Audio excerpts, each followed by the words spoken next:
Hi folks, welcome to your Planning Outlook. This updated on Friday the 11th of December. Now the weather has been rather stuck in a murky rut over the last few days, things getting a bit more mobile as we go onwards into the week ahead, some Atlantic weather systems spinning themselves in.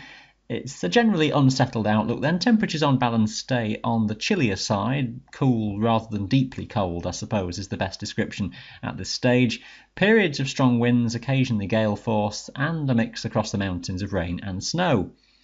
We'll start off with a look at freezing level, this showing the height in metres. Keep an eye on the date in the bottom corner. We'll scroll through into the early part of next week. Through Saturday, you're around 1,000 metres, 1,100 metres or so it's typically just those highest tops that stay at or below freezing point. As we go onwards into the early hours of Sunday, a weather system coming in from the southwest is bringing some milder air in eventually, soonest getting into Wales, really already from the word go. On Sunday, that milder air is getting in. Just ahead of that frontal zone, the freezing level may just be a little bit lower as we go into Sunday daytime, and particularly where any of the precipitation turns heavier, that just aids the chilling of the air for a while, and that could just bring that freezing level comparatively lower down, maybe even down to 800 metres or below on the forward side of that rain band coming into central Scotland. So scope for some snow falling down across the mountains, say to 700 metres or below for a spell on Sunday, and it'll take a while for that relatively milder air to move in. It will push in more extensively across England and Wales, so you're all lifting above freezing, well above freezing to the high tops. Highest tops in Wales could be up to 7 or 8 Celsius through Sunday daytime. Sunday night just sees that temperature lift even across the Highlands, so likely to go above zero even on to the highest tops for a spell into the start of Monday. Those temperatures will come down again as we go through Monday daytime, back to around 1,200 metres, so just below freezing on those highest Scottish tops, typically above freezing elsewhere. It's a similar story onwards into Tuesday, still around the 1,200 metre mark. Onwards into the middle of the week, and we need to watch developments here because as another little area of low pressure spins up, we may just see again a transition zone between rain and snow where the boundary of snow just gets down to lower levels, the freezing level just indicated for a time, maybe coming down below 800 metres. So we need to watch for some snow falling to fairly low levels for a time on Wednesday. Detail at this stage though is very sketchy. Looking at the synoptic chart for Saturday, and we've got the remnants of fronts which have been producing all the murky damp conditions in recent days still loitering across Scotland and much of northern England. The tendency for that just to drift northeastwards with time, so some lift of cloud bases coming in from the southwest across Scotland, across northern England too, and generally higher cloud bases across Wales where a brisk west by northwesterly wind will bring some showers. Brief bump of high pressure follows that, but the next warm front is what will then bring Sunday's weather. That sweeps in quickly then as we go into Sunday daytime. The area of rain setting in across Wales. We've got pretty extensive gale force winds from the south to southwest. That's more or less throughout the day. The rainfall situation deteriorating as that whole system pushes northwards. Keep an eye on your local details for the timing of that one. But as we mentioned, on the forward side of that system, that's where some snow will fall, and across the Highlands it may be well on into the evening before that snow across the mountains starts to turn more to sleet or rain. Now the general outlook into next week is typified by a chart that looks something like this, and we've still got low pressure nearby to us. We've got a general zone of chilly air that's across the North Atlantic, as we've seen in some recent days as well. That's being fed by patterns coming out from Canada and to the west of Greenland. The jet stream at the moment is flowing more or less to the south of Britain, across into Central Europe as well, shown really on this chart where the colours are closest together. That's where the temperature contrast exists higher up in the atmosphere, and around the southern flank of this general area of low pressure, little smaller lows will develop within that jet stream flow, and it's those that just threaten to spin up some active weather systems into the middle of the week.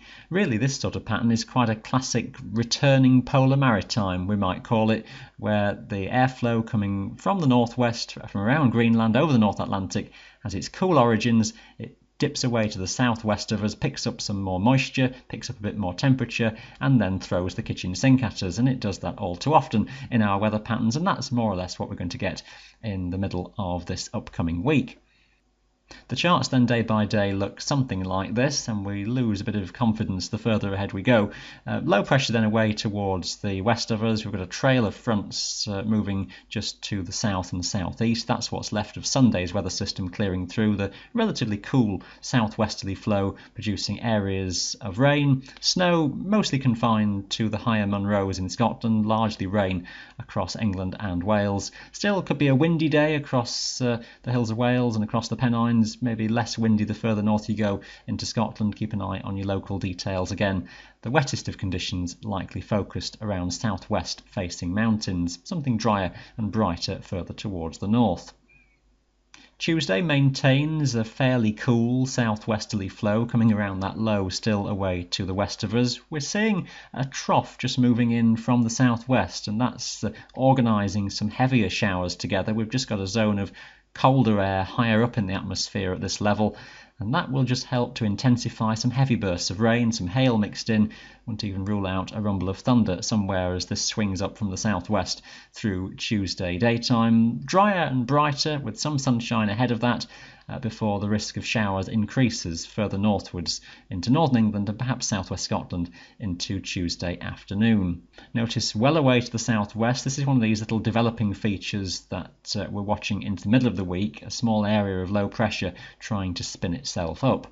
A lot to play for in terms of what that does, but a chart something like this on Wednesday is what we're looking at this stage. A small scale area of low pressure, but could be quite an intense feature with the risk of gales or severe gales wrapped around it. Fronts rotating in from the south, bumping into existing cold air, that risk of some chillier air developing wrapped around the low itself, so that's the scope for some snowfall through Wednesday daytime, focusing on the northern side of this low. That would take it more into Scotland on this particular chart. The milder air running in across England and Wales within the warm sector, and then cooler and showery conditions follow in. All in all, it looks an unsettled day for Wednesday.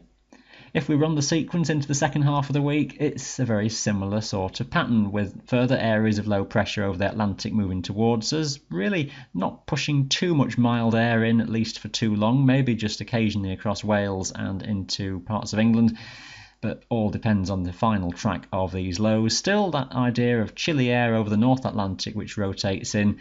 The idea then, I would suggest even towards next weekend, is that low pressure is nearby, various weather systems just spinning their way through, that mix of rain and hill snow in there at times. And in terms of where we go further ahead, as we were mentioning in one of the recent videos, a lot will depend just what goes on with the weather patterns just to the north of us. And it may well be that those colder patterns that are currently drifting more around just to the north of Britain, more let's say towards Iceland on northeasterly winds there, if they can just start to get into the weather story a bit more, if higher pressure builds a bit further south out of Greenland, pushes the lows a bit further southwards, that's what we need to get properly extensive cold air in. If it doesn't quite manage it, then more or less the patterns what we're just seeing will repeat themselves up until Christmas, where it's cool rather than being particularly cold overall. Let's see how all that develops then in the next week or so. We'll keep you right up to date here at MWIS. Thanks for watching. Bye for now.